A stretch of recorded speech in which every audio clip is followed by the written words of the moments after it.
सुनने में आ रहा है कि दाऊद इब्राहिम, जी हाँ, दाऊद इब्राहिम को सुना है कि किसी ने जहर दिया है और उसके बाद उसकी तबीयत खराब हो गई है, उसकी हालत काफी खराब है, उसको कराची के किसी हॉस्पिटल में रखा गया है और ये एक दिन मर जाएगा कुत्ते की मौत, जग में सब कहेंगे मर लाला।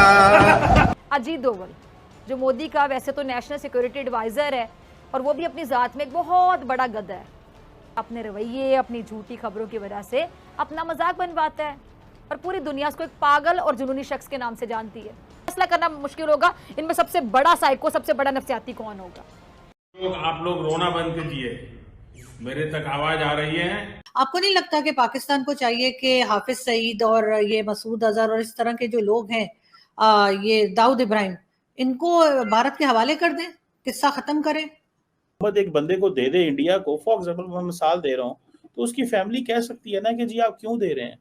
उस बंदे के वो और उसके बंदे के राइट्स तो मौजूद हैं, उसके बच्चे हैं या जो भी फैमिली है, उसकी बीवी है, उसके सारा कुछ उससे पूछ सकते हैं ना हुकूमत से, आप हमारे जो फैमिली मेंबर किसी को क्यों दे रहे हैं। सो इंडिया अब ऐसी ऐसी कहानियां वो लेकर आता है जिनका ना सर होता है ना पैर होता है। कहने का मकसद सिर्फ इतना कि मोदी ने अपने इर्द गिर्द सारे जो इसके इर्द गिर्द है ना, इसके एडवाइजर, इसके पालतू, इसके साथ चलने वाले, जिनकी ये सुनते हैं या जो इसकी सुनते हैं आगे से, सारे जोकर्स हैं, सारे नाअहल हैं, सारे झूठे हैं, सारे निकम्मे हैं, सारे नफ्सियाती हैं, सारे साइको। ये लेकिन सर, अगर दूसरों की फैमिली के मेंबर्स मारे हैं, टेररिज्म की है, तो वो लोग वो इंसान नहीं थे क्या? बस ये इंसान है, इन्हीं की फैमिली है।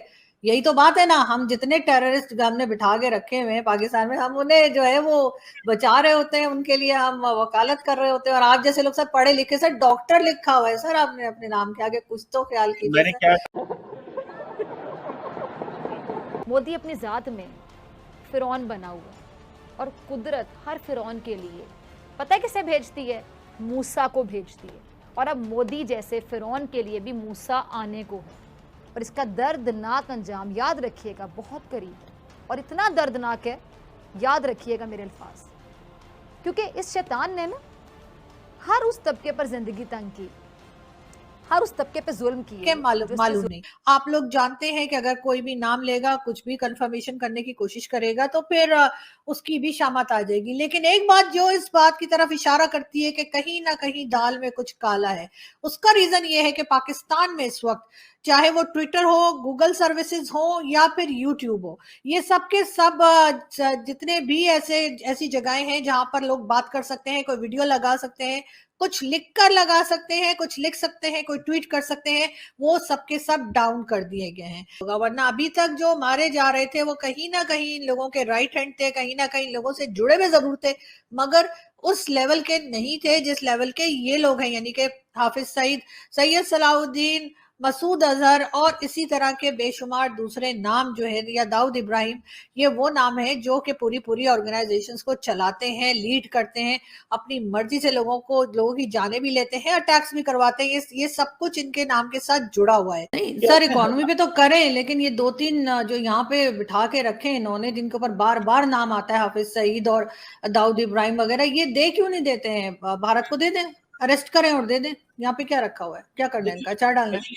पहली बात तो ये है कि अगर कोई पाकिस्तानी सिटीजन है तो आप वो किसी दूसरे सिटीजन मुल्क अगर गए जी के इसको हमारे हवाले कर दें, आप थोड़े ऐसे करते हैं।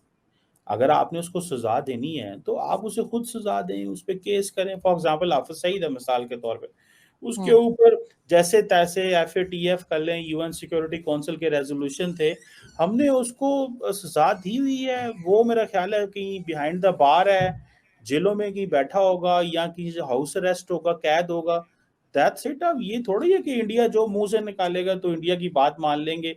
इंडिया जैसे पाकिस्तान की सारी मानता है, इंडिया भी तो अपनी कर रहा है। आप देखें बलूचिस्तान में, अफगानिस्तान में इंडिया क्या नहीं करता पाकिस्तान के साथ।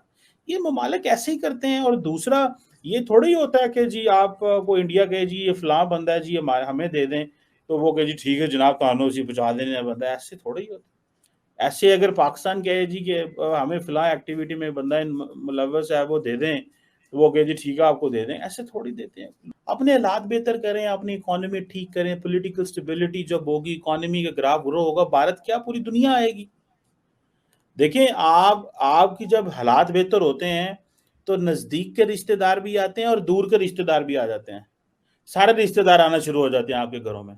सो ये जो हालात ठीक करें, ये नजदीक वाले हमसाए वाले भी आ जाएंगे, दूर के भी आ जाएंगे, समंदर वाले भी आ जाएंगे, आसमान वाले भी और जमीन वाले भी। सो हमारी लीडरशिप को थोड़ा सा इस एंगल से सोचने की जरूरत है। तो इंडिया जो भी इल्ज़ाम लगा दे हमने मानना थोड़ी है। आप कहेंगी जी आप किसी भी मेरे ऊपर इल्ज़ाम लगा दे, इंडिया लगा दे जी ये मुसलमान है जी इसको पकड़ लो दकड़ लो, तो ये नहीं होना चाहिए। बेसिकली इंडिया जो है ना वो पाकिस्तान के ऊपर उनसे ज़रा खाड़बाजी रहता है कि हमारे पास माशाल्लाह सब कुछ है, हमारे पास पाकिस्तान के पास ही सब कुछ है। डैम वो बेसिकली एटम बम जो हमारे पास है वो इंडिया के पास नहीं है, ठीक है। इंडिया के पास जो इतने बड़े बड़े मिसाइल हैं वो मतलब इतना कुछ है, वो तो उनके लिए जो हमारे पास एटम बम है उसके आगे तो वो कुछ भी नहीं है ना। अच्छा, यानी जो हमारे पास एटम बम है उसके मुकाबले में इंडिया पास वो बिल्कुल इस टाइम जो है ना फुल पावरफुल है। वो इंडिया तो खुद दहशतगर्द है, वो तो अफगानिस्तान के थ्रू हमारे फोर्स पे इतना हमला कराता है जितना कोटे में आजकल देखें क्या हालात हैं।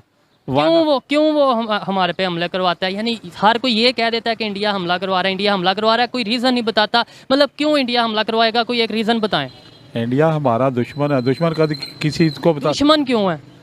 इसके बाद पाकिस्तान, जी बिल्कुल, पाकिस्तान का जो एटम बम है ना वो सबसे पावरफुल है। वो तो झूठ बोलते हैं, इतना बोलते हैं, उनका टेररिस्ट पकड़ा हुआ है, वो पहले वो नहीं मानते थे, ठीक है। तो जब वो उसका कार्ड पकड़ा गया फिर सारा कुछ, अभी फिर उन्होंने आप कुलभूषण यादव की बात कर